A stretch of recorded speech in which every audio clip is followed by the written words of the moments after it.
एक छोटे से गांव में जहाँ हरे भरे खेत और कच्ची सड़कें थी, रामू और सीता नामक साधारण और दंपति रहा करते थे। रामू दिन रात खेतों में काम करता और मेहनत से रोटी कमाता।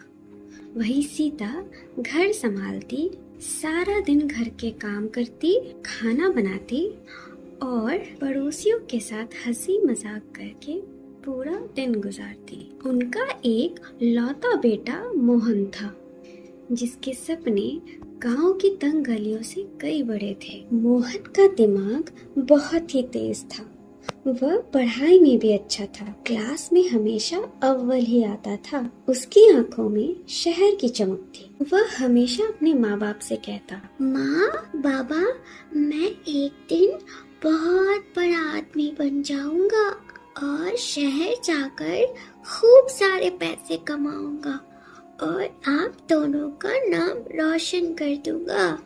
हम तीनों सुखी से रहेंगे। राम और सीता को अपने बेटे पर बहुत गर्व था। रामू अपनी मेहनत की कमाई से मोहन को खूब पढ़ाना लिखाना चाहता था। रामू का सपना था कि मोहन पढ़ लिख कर बहुत बड़ा आदमी बने और रामू की तरह उसे मजदूरी ना करनी पड़े। मोहन को शहर भेजने के लिए रामू पैसे जोड़ता था और फिर कई महीनों बाद वह समय आ ही गया जब मोहन शहर जाने के लायक हो गया। फिर उसने अपना बोरिया बिस्तरा बांधा और अपने माता पिता को अलविदा कह रहा था। सीता की आंखें भर आई। फिर रामू उसे समझाते हुए कहता है, सीता, तुम चिंता मत करो। मोहन हमारा बेटा है, जो कि बहुत बहादुर और नेक दिल का लड़का है। और आखिर हम इसी दिन की तो प्रतीक्षा कर रहे थे सीता, कि कब मोहन बड़ा हो जाए, गांव से दूर शहर जाए, ढेर सारे पैसे कमाए और हमारा नाम ऊंचा करे। अब तुम रोकर उसे रोकने की कोशिश मत करो, जाने दो उसे। आप सही कह रहे हैं, लेकिन एक माँ का दिल है ना, भर आता है। मोहन, तुम हमें वहाँ जाकर भूल मत जाना और बाहर का उल्टा सीधा कुछ मत खाना। बेटा, तुम अपना ख्याल रखना। हमारा आशीर्वाद तुम्हारे साथ सदैव रहेगा। सीता, अब उसे जाने भी दो, ट्रेन छूट जाएगी नहीं तो। अरे नहीं नहीं, तुम जाओ बेटा। मोहन शहर पहुंच जाता है। शहर की चकाचौंध से मोहन की आंखें चमक उठती है। बड़ी बड़ी इमारतें, वहाँ का रहन सहन गांव से बहुत ही अलग होता है। शुरुआत में उसे बहुत घबराहट होने लगती है। अपने गांव से दूर, अपने माँ बाप से दूर वह पहली बार निकलता है। शहर के बारे काफी सुना तो था, पर अचानक देखकर घबरा सा जाता है। उसे अपनी माँ बाप की याद आती है, पर कुछ समय उसे अपना जीवन संघर्षों से काटना पड़ता है। कुछ समय उसे गरीबी में जीना पड़ता है। पढ़ा लिखा होने के बावजूद उसे नौकरी जल्दी नहीं मिलती। वह काम के लिए इधर उधर भटकता है और खाने को पैसे जुटा नहीं पाता है। कभी एक टाइम का खाना मिलता तो कभी दूसरे टाइम का नहीं। धीरे धीरे उसे आदत सी हो जाती है, लेकिन वह पीछे नहीं हट सकता था। उसे अपने माँ बाप से किया हुआ वादा याद आ जाता था। वह रोज सुबह उठता और अपने माँ बाप को याद करता। एक दिन मोहन को एक व्यापारी मिल जाता है। मोहन की मेहनत देख व्यापारी खुश हो जाता है और उसे काम पर रख लेता है। धीरे धीरे मोहन अपनी पकड़ बना लेता है और देखते ही देखते खुद का व्यापार शुरू करता है। व्यापार शुरू करते ही मोहन की किस्मत ही चमक जाती है। मोहन का नाम बड़े बड़े लोगों में गिना जाने लगा। उसकी किस्मत मानो पूरी तरह से बदल गई। अब मोहन के पास सब कुछ था, बड़ा बंगला, बड़ी गाड़ी। मोहन का तो हुलिया ही बदल गया था। देखते ही देखते मोहन ने अनीता नाम की एक लड़की से शादी कर ली। फिर कुछ समय बाद उसने एक बेटी को जन्म दिया, जिसका नाम उन्होंने रिया रखा। रिया उनकी आंखों का तारा बन गई। लेकिन इस चमक धमक ने मोहन को अपना गांव ही भुला दिया। वह अपने माँ बाप को चिट्ठी लिखना भी भूल जाता है और ना ही उनकी खबर खोज करता है। गांव की सादगी मोहन को पुरानी और बेकार लगने लगती है। कई साल बीत गए। रामू और सीता की उम्र बढ़ रही थी। वे अब बूढ़े हो रहे थे, पर मोहन की याद उन्हें बहुत सताने लगी। गांव में मोहन की खबरें भी आती थी कि मोहन अब बहुत बड़ा सेठ बन चुका है। सीता अक्सर रामू को कहती, चलिए ना, देख ही आते हैं। मोहन की याद में हम लोग तड़पे जा रहे हैं। पता नहीं कब हमारी आंखें बंद हो जाए। मुझे पता है वो हमें बहुत याद करता होगा। कोई कारण जरूर रही होगी उसकी चिट्ठी ना आने की। एक बार देख ही आते हैं ना, तुम क्या कहते हो जी? रामू पहले हिचकिचाया, फिर उसने हामी भर दी।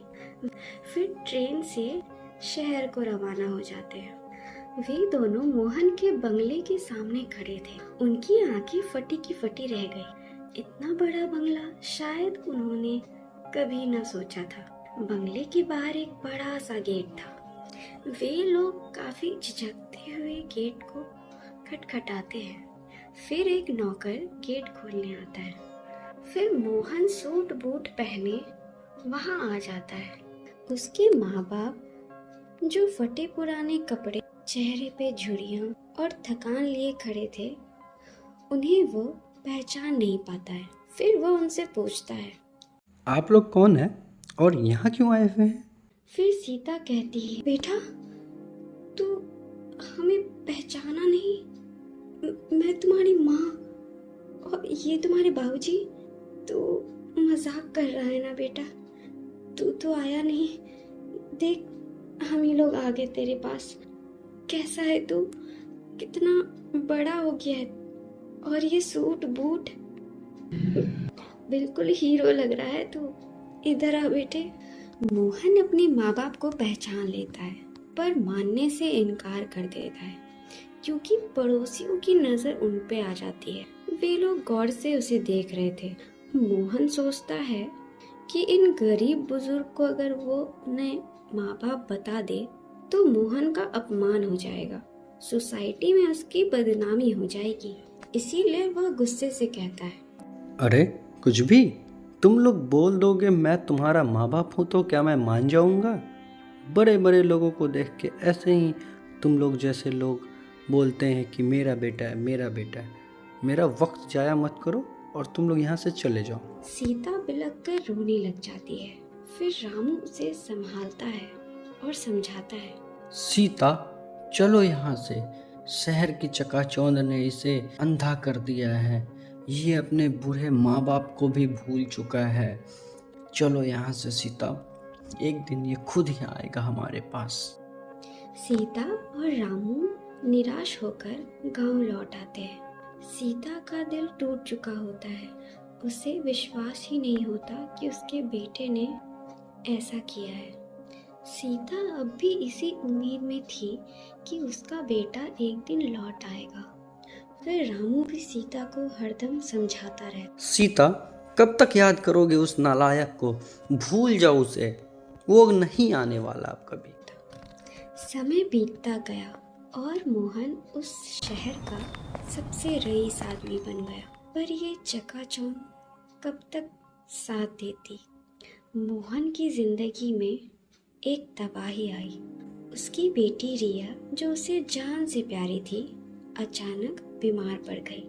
शुरुआत में रामू को लगा कि कोई छोटी मोटी बीमारी होगी जो दवाइयों से ठीक हो जाएगी, पर डॉक्टर ने बताया कि उसे कोई दुर्लभ बीमारी हो चुकी है जिसमें उसका बच जाना मुश्किल है।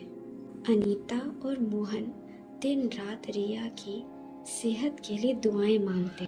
एक नाजुक सी बच्ची को इतना कुछ सहना पड़ रहा था। उसकी आंखों में दर्द था। वो समझ नहीं पा रहा था कि उसके साथ ये सब क्यों हो रहा है। दौलत, धन, सब कुछ होने के बाद भी वह लाचार था। मोहन को धीरे धीरे अपनी गलती का एहसास होने लगा था। उसे समझ आ रहा था कि ये उसी के कर्मों का फल है। वह अपनी माँ को याद करने लगा कि कैसे उसकी माँ उसके बीमार पड़ने पर दिन रात जगती, उसकी आंखें भर आई। फिर मोहन ने ठाना कि वो गांव को रवाना हो। उसे अपनी गलती का एहसास हो गया। अगली सुबह वो गांव को निकल जाता है। रास्ते में अपने गांव को देखता हुआ जाता है। उसे अपना बचपन याद आने लगता है। फिर जब आगे बढ़ता है तो अपने बाबूजी को खेत में काम करते हुए देखता है। रामू की कमर झुक चुकी होती है और सीता आंगन के चूल्हे में रोटियां सेक रही होती है। रामू और सीता की नजर मोहन पर पड़ती है। उन्हें विश्वास ही नहीं होता कि मोहन वहां खड़ा था। फिर मोहन अपनी माँ के चरणों में गिर जाता है और उनसे माफी मांगता है। माँ, मुझे माफ़ कर दो। मुझे पता है कि मेरी गलती इतनी बड़ी है कि मैं माफ़ी के काबिल भी नहीं, लेकिन माँ, मेरी ये अंतिम गलती समझ के मुझे माफ़ कर दें। बाबूजी, हमें प्लीज़ क्षमा कर दीजिए बाबूजी। फिर सीता उसे गले लगा लेती है। बेटा, हम माँ बाप है तुम्हारे, तुमसे नाराज तो हो ही नहीं सकते। मुझे पता था तू जरूर आएगा। हमारे बिना क्या तू रह पाएगा? माँ, बाबूजी, आप लोग चलिए यहाँ से। यहाँ आप लोगों को बहुत दुख और तकलीफ़ हो रही है। हम लोग अपने घर शहर में रहेंगे। वहाँ आप, मैं, मेरी बच्ची, हमारी बीवी सब मिलके हंसी खुशी से रहेंगे बाबूजी। चलिए यहाँ से। रामू मोहन को माफ कर देता है और उसे कहता है, चल बेटा, घर चलते हैं। रामू और सीता अब मोहन के साथ रहने लगते हैं।